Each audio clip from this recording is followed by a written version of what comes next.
So I've worked at the zoo for a few years, and in my time there, I've always had to deal with two complaints. The first one is, where's the elephant? Seen here hiding behind a tree.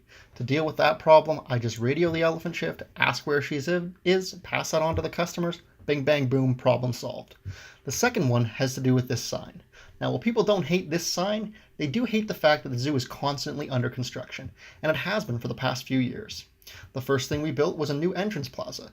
They wanted to use a more modern design that allowed more space and for more people to sit down and actually enjoy the ambiance. It also includes the Wild Earth Cafe, where people can sit down, have a drink of coffee, maybe eat a pastry or two, and the Zootique, where people can pick up souvenirs. Now, after the entrance plaza was done, they moved on to the Arctic shores. And as the name implies, this was designed to resemble Canada's Arctic shores. So this is where our harbor seals and our sea lions live. There's a giant outdoor area where they can swim around. There's also an indoor area with several pools that they can also splash around on, and it also gives the zookeepers a chance to look at them, to get up close and to see if there's anything wrong with the animals. Now, after the Arctic shores was completed, they moved on to building the amphitheater. Now, the amphitheater was an outdoor area where we planned to show displays of animals where people could come and take a look at them.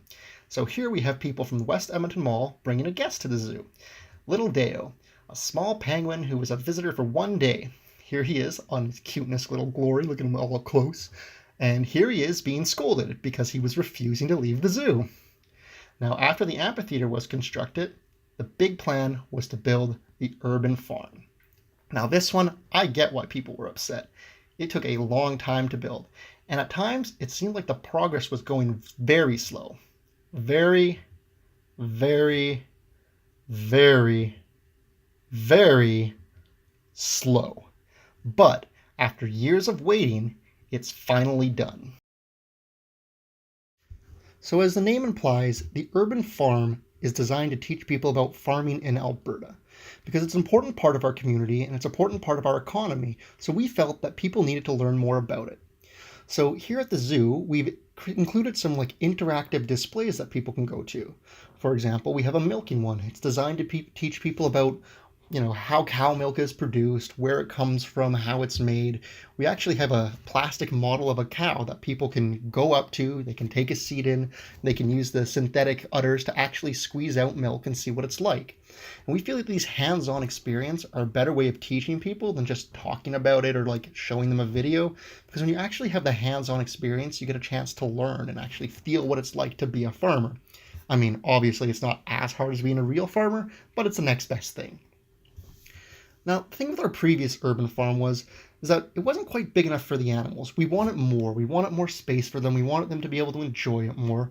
So as you can see here, the enclosures are much bigger than they used to be. There's more room for the animals to move around, and while we haven't let people get close to the animals yet, it's only a matter of time before we actually get people interacting with the animals. And if you look at the bottom right there, you can actually see one of our sheep has already made himself comfortable. Along with having the new design for the building, we've also included some more naturalistic features. For example, there's this garden roof up top here. So that's a more natural feel to the place, which I'm really, really hoping the geese don't decide to live in there. But given our experience at the zoo, they're probably going to put a nest there. You can also spot some other things that you might be able to spot on an actual farm. You got the things like this windmill here. Of course, there are also things you wouldn't spot on a farm, like this playground, so that kids can actually have fun and run around and climb around while they're at the zoo. And while it is open, they are still doing some construction in the urban farm area. For example, we haven't quite got our kitchen open yet, but when we do, it'll serve beverages and food to customers who have come to the zoo with plenty of seating area so people can, kick off their shoes, take a bit of a break after walking around so much, maybe eat a burger or two. But of course, what's the point of going to the zoo if you don't get to see animals? That's what people are really there for.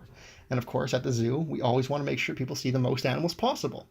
So we have some old favorites. We have our little rabbits here with their new little homes.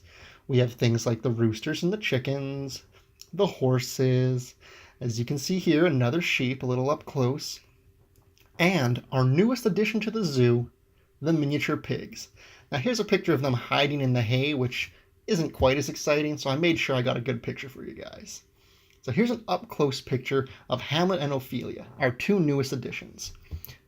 So with construction done, this is now open. You can come here. So what are you waiting for? Come on down to the Edmonton Valley Zoo and meet our newest pigs and all the other animals in the urban farm.